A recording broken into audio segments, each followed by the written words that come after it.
This is the Jerry Show, and this is the Saramonic SR-AX107. This is a 2-channel XLR audio adapter. This will turn any XLR microphone, and it will connect into here, and it preamplifies it and sends it to your camera. Now, not only does it have a preamplifier, it also has phantom power, which means that it will also power a microphone. It can be 12 or 48 volts. Now the AX107 does run off a 9-volt battery that is not included, and this is basically which will power the actual audio adapter and also give off that phantom power.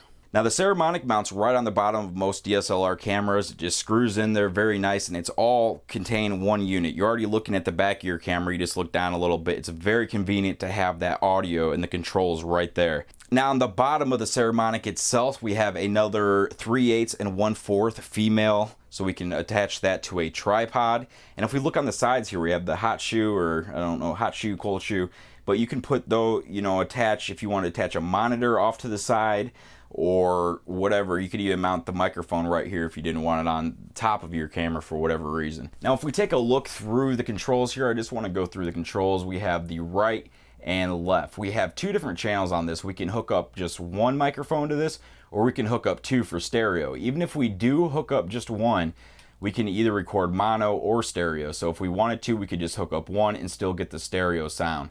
Now for the peaking is for, you can keep that on or off. I just keep it off because the peaking, if these levels, you can see I got the left one, this is the right one I have on the camera, and then the left one I have kind of hiding here underneath the headphones. So that's why it's picking up, and I can adjust the 2 different ones right here, left and right channels. But I want to move on here. We have the power off on. This turns the whole unit on and off. And moving on, we have single mono. This is just mono is one out of one speaker. Stereo would be out of both. And then we have the PH, mic, and line.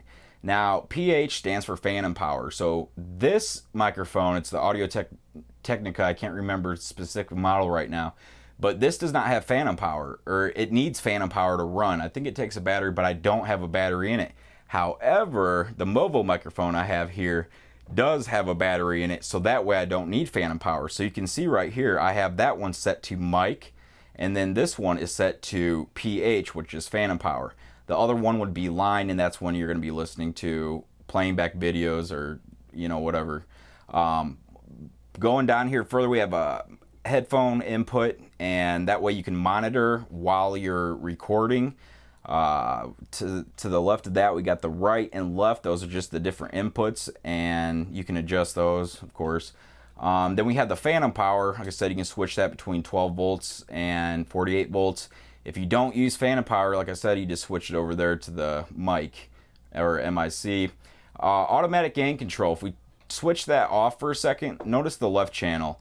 It's getting it's getting that 20, I think it's a 20 kilohertz, or that tone or that noise. You don't want that on, so just turn on the automatic gain control, and that will kill that noise and should take care of the issue.